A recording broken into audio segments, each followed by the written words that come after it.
If you have a Bible, I would ask you to open it up to the book of Genesis, specifically Genesis chapter 39. Go ahead and open up to that.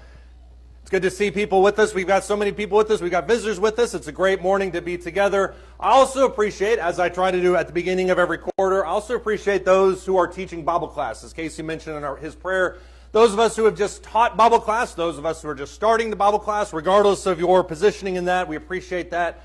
Especially your willingness to engage with the children and teach them and kind of bring them up. That is, as I've mentioned, I think every quarter, something as a father I appreciate more and more. And so I appreciate you and your sacrifice, your commitment is very much appreciated, not overlooked by anybody here. If you're joining with us for the first time, we are in the middle of a series that we started way back at the beginning. And the whole series revolves around Joseph. Joseph and the theme of perseverance. And specifically the idea of perseverance through different stages of his life. And we kind of cheated a little bit. The very first one that we did way back in January was actually about Jacob. It was about the definition of perseverance, what it meant to actually persevere. But as we move forward in it, we've talked about him through his betrayal with his brothers, his temptation with Potiphar's wife, and then now we're moving into the silence when he was in prison. And if you were with us last time, I think obviously it was on May 3rd, we made the argument that Joseph and Potiphar's wife was probably obviously a no-win situation. There was not really any two ways he could slice that. If he rejected Mrs. Potiphar's advances, he was probably going to be killed. If he gave into it, obviously there was sin. But we also made that little mention at the end of it, specifically when Potiphar throws Joseph into prison, that I don't think Potiphar was totally on board with throwing Joseph in prison. I think he kind of knew what his wife was like. I think he kind of understood the scenario really well. You can see and kind of tune into some clues in that narrative that seems to imply Potiphar probably got what was going on. But regardless of how you slice it, when you look at Potiphar now, when you look at Joseph now he's actually in prison. And when you think of Joseph being in prison for at least these 2 years that he's in prison, you probably have in your mind some kind of dark, dingy prison that existed on the outskirts of Egypt where he's just kind of thrown in and forgotten. I'm not entirely sure that that's the case. When you look at the narrative the way that it unfolds, it seems to imply that Joseph is, yes, thrown in prison, but he's done so on Potiphar's land. If you look at, for instance, Genesis 40 and verse 3, it mentions specifically that Pharaoh put these other two people in confinement. You're talking about the chief baker and the chief butler. Put them in confinement in the house of the captain of the bodyguard, the same place where Joseph was imprisoned. And so you put the clues there together. Captain of the bodyguard is obviously Potiphar. That's the exact title given to him, Genesis chapter 39. And so obviously when we look at Genesis chapter 40, it seems that Potiphar has placed Joseph in a prison that is in close proximity, if not on his land. And this is an artist's rendition of what that could have looked like. And by artist, I mean ChatGPT, of what this prison could have looked like. Most likely on his own land, but has this kind of square feature to it. Some translations will argue that it was a roundhouse. I don't know if that's exactly the idea. But you have a very intimate location where Joseph is on Potiphar's land, still in close proximity to him. And you can also see that Joseph seems to be in somewhat still good graces with him. If you jump back to Genesis chapter 39, starting in verse 19, it says, "Now his master heard the words of his wife, which he spoke to him, saying, 'This is what your slave did to me,' and his anger burned." And we made the argument 2 months ago that I don't know if his anger necessarily burned towards Joseph, if it burned towards Potiphar or towards his wife, or just to the situation in general. You could argue probably all three. So Joseph's master took him and put him to jail, the place where the king's prisoners were confined, and he was there in jail. But the Lord was with Joseph, extended kindness to him, and gave him favor in the sight of the chief jailer. The chief jailer committed to Joseph's charge all the prisoners who were in the jail, so that whatever was done there, he was responsible for it. The chief jailer did not supervise anything under Joseph's charge, because the Lord was with him, and whatever he did, the Lord made it prosper. This doesn't seem like a good scenario. And I've read this story, I don't know how many times in my life, and every single time I come to the story of Joseph going into prison, I think, well, that's it for him. He's obviously in prison, forgotten, he's in shackles, and it's just dark, dingy dungeon, and he's just forgotten. That doesn't seem to be the case. This crime, if Joseph is in fact charged with adultery with Potiphar's wife, is universally sentenced to death. The fact that Potiphar doesn't kill Joseph on the spot implies that he still kind of sees what's happening in this whole thing. He just kind of wants to brush it under the rug and forget that this whole scenario took place. And then you have the mention taking place here of the fact that Joseph arises to power, arises to some level of authority that is unmatched in contemporary times. He's not somebody that goes into prison and he's just there. The jailer has such a fondness for him that he then elevates him to the position of taking charge of all the other prisoners, which is the exact same, if you look earlier in Genesis 39, exact same responsibilities he has in the house. Where did Joseph get those charges, those responsibilities? probably from Potiphar. And so it seems like when you put the pieces together, you think to yourself that this situation with Joseph is bad, but it's not quite as bad as it could be. And then you read in the book of Psalms a little bit more about what he went through. Look in Psalm 105. The psalmist is making an argument here. It doesn't have anything really to do with Joseph. He's making a general statement about the history of his people. But in Psalm 105, there's a little bit of a commentary on this time period, and it seems a little darker than we originally think. Psalm 105, starting in verse 16. Psalm 105, starting in verse 16. This is once again the history of Israel, and so now you come to the portion where Joseph's story takes precedence.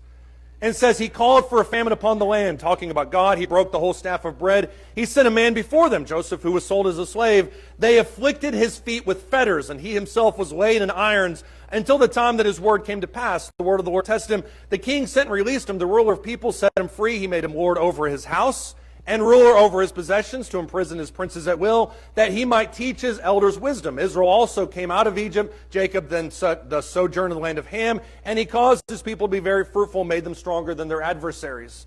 Joseph's time in prison is talked about in this situation, and it's not very glowing. It mentions specifically there in verses 16 and 17 that he's in iron, and that he's in fetters, that he's in prison, that he's largely forgotten.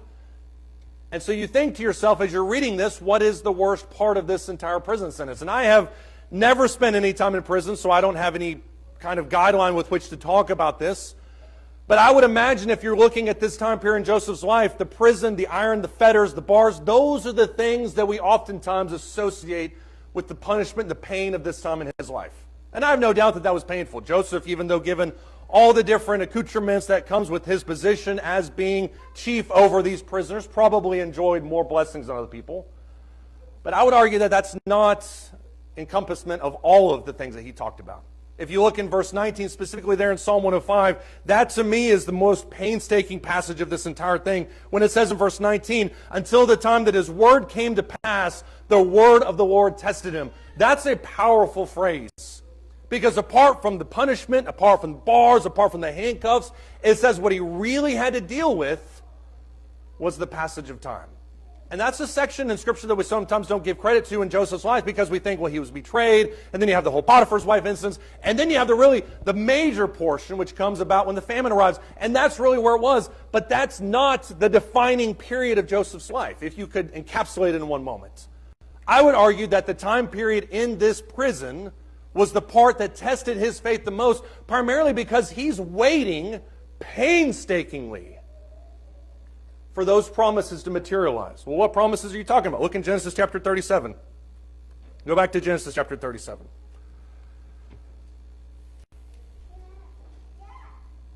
Genesis chapter 37, starting in verse 5. This goes back to the unwise portion of Joseph's life. He was just a kid. You can excuse it for now. But I think it's a good rule of thumb that when you're given a prayer or a dream by God that shows that you're going to be better than your brothers, maybe keep it to yourself next time. That seems to be a good idea for all of us. Genesis 37, starting in verse 5, Joseph obviously breaks that rule.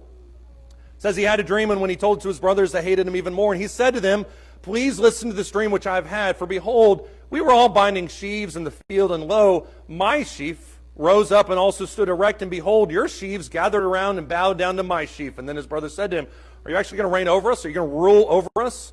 So they hated him even more for his dreams and for his words. Joseph's lack of self-awareness is alarming, because not only does he tell them one dream, which they clearly hate him for, he then backs it up with another dream. Verse 9, he had still another dream, and he related it to his brothers and said, lo, I have had still another dream, and behold, the sun and the moon and the 11 stars were bowing down to me.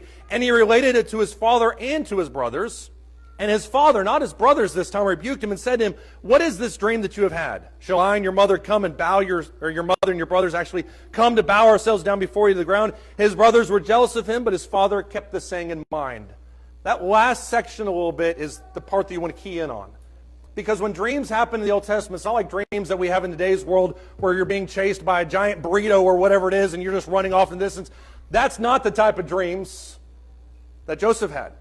Dreams in Genesis are largely interpreted as being visions from God. You can see that because Hebrews argues that God's will sometimes in this age was dispensed through visions and through dreams.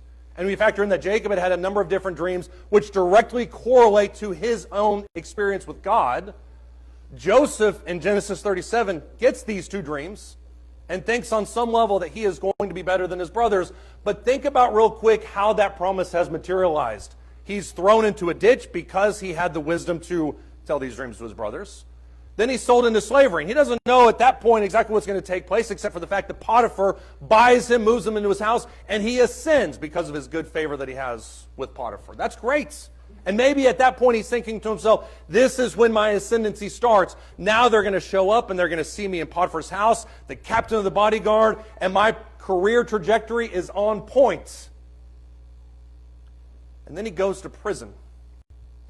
And prison is where he sits, and he sits, and he sits.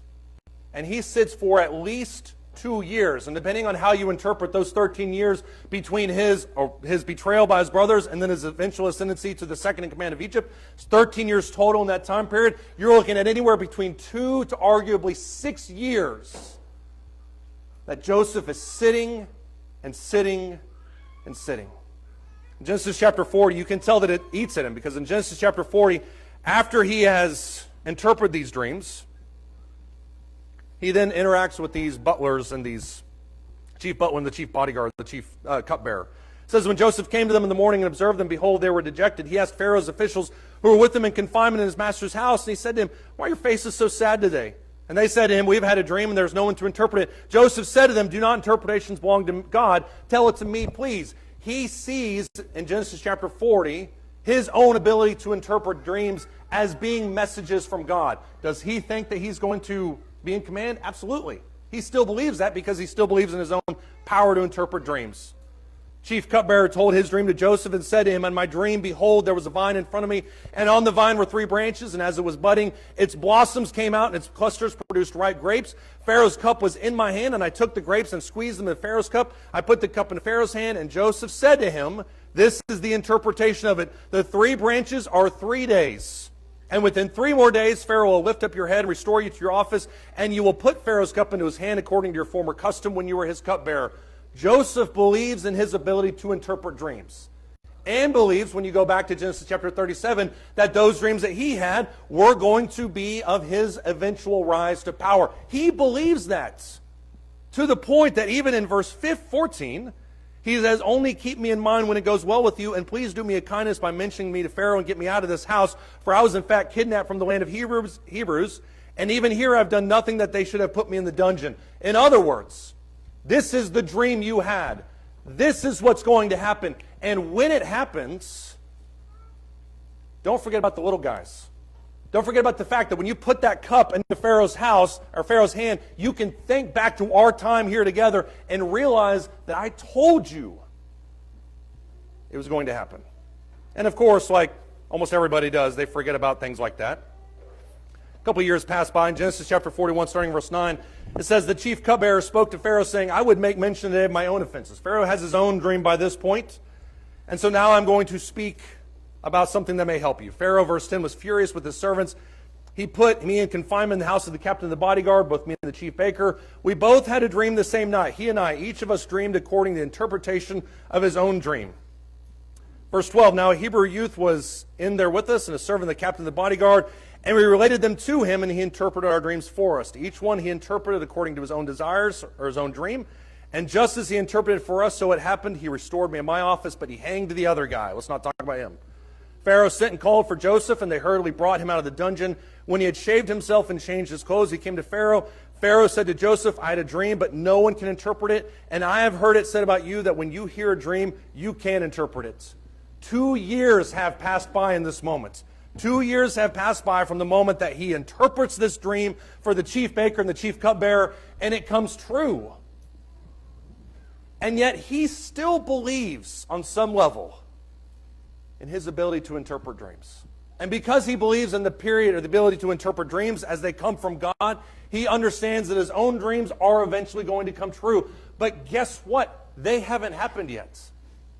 And so for 2 to 6 years, Joseph sits in prison and thinks and thinks and thinks. Let me ask you this question.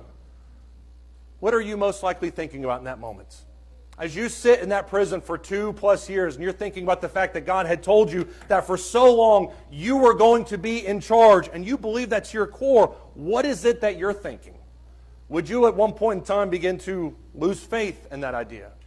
Would you begin to at various points in time believe that maybe God had forgotten you? Would you believe at various points in time that maybe your sin had caused that prophecy to become undone? What is it that you're thinking? Boredom is arguably the worst thing that can happen to our minds. And for people that exist in solitary confinement, that idea of total isolation and total forgetfulness, that eats at you. And for a Christian, the feeling of being forgotten can be even more extreme. Look at Psalm 88. Psalm 88, starting in verse 1. We have the benefit when we look at Joseph's story of obviously looking back on it and say, well, you don't really have any reason to worry, Joseph, because I've got 12 more chapters that show you doing exactly what God told you to do. But Joseph doesn't know that yet. And he believes in God's ability to fulfill the promise that he believes was given to him. He just doesn't know when. When you look at Psalm 88, there's a mention at the beginning of it. If you look right above verse 1, that kind of note about what the psalm is written by, it mentions the psalm of the sons of Korah for the choir director according to Mahalath Lenoth, a maskil of Heman the Ezrahite. What that means is, Heman the Ezrahite is the guy who wrote this. Sons of Korah are the ones that put it to music.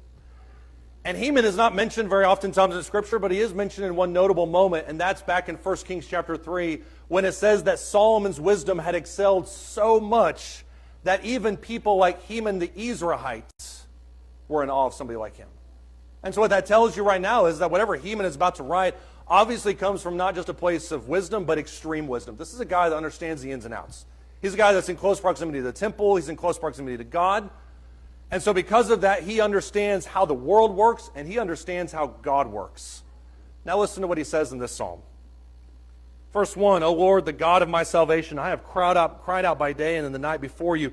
Let my prayer come before you. Incline your ear to my cry. For my soul has had enough troubles, and my life has drawn near to Sheol. I am reckoned among those who got out of the pit. I have become like a man without strength, forsaken among the dead, like the slain who lie in the grave, whom you remember no more, and they are cut off from your hand. You have put me in the lowest pit. You've put me in dark places in the depths. Your wrath has rested upon me, and you have afflicted me with all your ways. You have removed my acquaintances far from me. You've made me an object of loathing them. I am shut up, and I cannot go out, and my eye has wasted away because of affliction. I have called upon you every day, O Lord, and I have spread out my hands to you. Psalm 88 is not a pleasant psalm. And for somebody who is in such close proximity to God and who possesses wisdom that is virtually unparalleled in his own time, this psalm epitomizes the fact that he's looking at God and saying, look, I don't know where you are, but you're not here. And you may be thinking to yourself, well, lots of psalms start this way. Not every psalm ends this way. Doesn't here in this case. Psalm 88, starting verse 13. O Lord, I have cried out to you for help. And in the morning my prayer comes before you. Lord, why do you reject my soul? Why do you hide your face from me? I was afflicted. I was about to die from my youth on. I suffer your terrors. I'm overcome. Your burning anger has passed over me. Your terrors have destroyed me. They have surrounded me like water all day long. They have encompassed me altogether. You have removed lover and friend far from me, and my acquaintances are in darkness. End scene. That's how the psalm ends. It's the second week in a row I've lost my microphone. That's how the psalm ends. And you think to yourself, obviously this is a guy who possesses extraordinary wisdom, possesses extraordinary peace of mind. He has all the answers a human mind can possibly comprehend. But what he can't quite figure out is why God feels so distant from him. And notice in Psalm 88, it doesn't have a resolution. It doesn't end with, but I learned something. It doesn't end with, oh yeah, then I remembered. It doesn't end with, but then I forgot about this, but then God revealed. It doesn't end like that. It says, God forgot about me, and I'm really mad about that. If that's not a relatable psalm in our lives, I don't know what does. As you think about your own life, and we, I think, in this building understand the fact that God doesn't speak to us in dreams or in visions or in supernatural gifts of the Holy Spirit. We understand that. We get that. But if we're being honest in our lives, I think there are times when we wish that God would speak to us. And maybe the situation is different from person to person. Maybe you're somebody who's been struggling with infertility. Maybe you're struggling and you pray the exact same prayer, Psalm 88, over and over and over again, and it feels like God just isn't listening to you.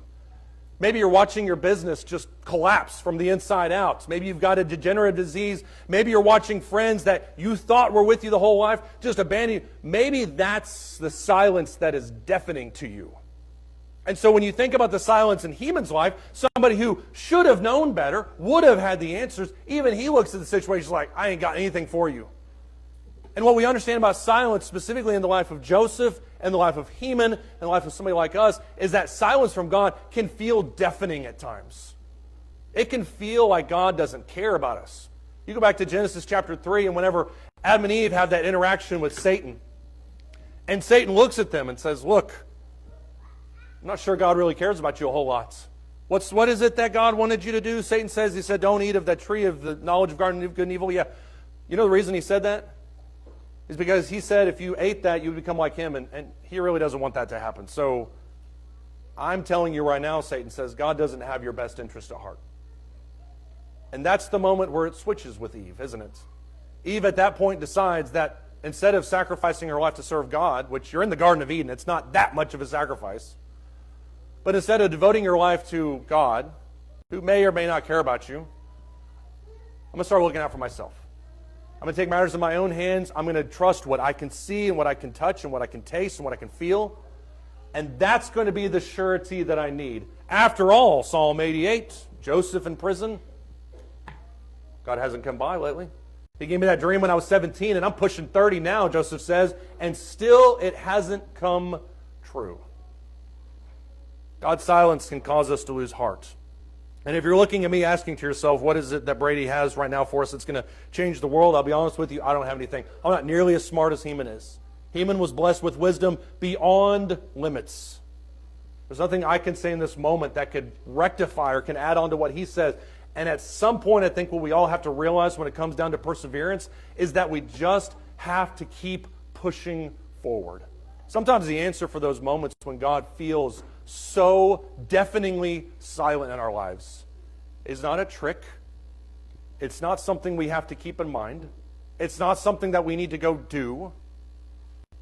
Sometimes we just need to not lose heart. Look in the book of Luke with me, if you would. Luke chapter 18, starting in verse 1. This is not a new struggle. We could have done this sermon about anybody. We could have done it about you, me, Joseph, Heman, whoever.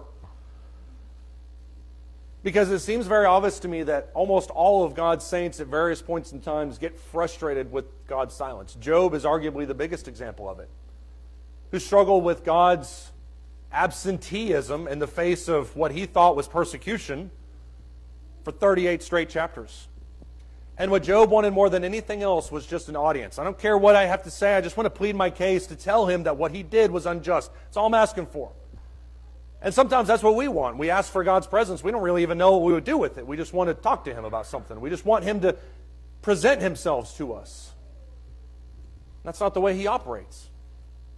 Luke chapter 18, the most important verse in this entire chapter comes with verse 1. When it says that he was telling them a parable to show that at all times they ought to pray and not to lose heart. That sums up what the parable is about in a nutshell. Because the point of this parable is not remember the kingdom. It's not about how to ask God for forgiveness. It's not even comparing yourselves to a Samaritan, which everybody there hated. The only point of this parable that he's about to say is to prove to you that you should always pray and never lose heart. That's the only lesson. In a certain city, verse 2, there was a judge who did not fear God and didn't respect man. There was a widow in that city, and she kept coming to him saying, give me legal protection from my opponent. And for a while he was unwilling, but afterward he said to him, even though I don't fear God, I don't respect man, yet because this widow bothers me, I will give her legal protection. Otherwise, by continually coming, she will wear me out. The lesson of the story in verses 2 through 5 is you've got a woman that is so utterly annoying that a judge wants to give her whatever she wants just so she'll stop knocking at his door at 2 in the morning. And the point is not to say that that's what we need to do, is bug God and annoy him with our prayers incessantly. That's not the point. The point is what he says immediately after in verse 6. Hear what the unrighteous said now, or judge said, now, will not God bring about justice for his elect, who cry to him day and night, and will he delay long over them? I tell you that he will bring about justice for them quickly. The point of this parable is not to annoy God to death. What he's saying is if humanity operates like this, if you text me at 3 a.m. every single morning, which it's on Do Not Disturb, so don't even try, but if you text me at 3 a.m. every single morning and ask me to mow your lawn, I will not do it. I mean, maybe I will if you need it. We just put that caveat out there. I'm not going to want to do it. I feel like I'm digging a hole deeper and deeper as I talk. But if you knock on my door, if you text me for a week, I'm going to go mow your lawn just so you'll stop texting me. And what Jesus asks them for, tells them in this situation is, look, this is how people operate. If you ask, they'll respond at some point. How much more somebody who actually cares about you? How much more somebody who actually wants to bless you? How much more will somebody who gave his own son to die on the cross for you, willingly, without cause and concern, without you wanting it, and without you even liking it, how much more will somebody like that hear you? How much more will he respond? And even if he doesn't respond, that doesn't mean that he is not listening to what you have to say.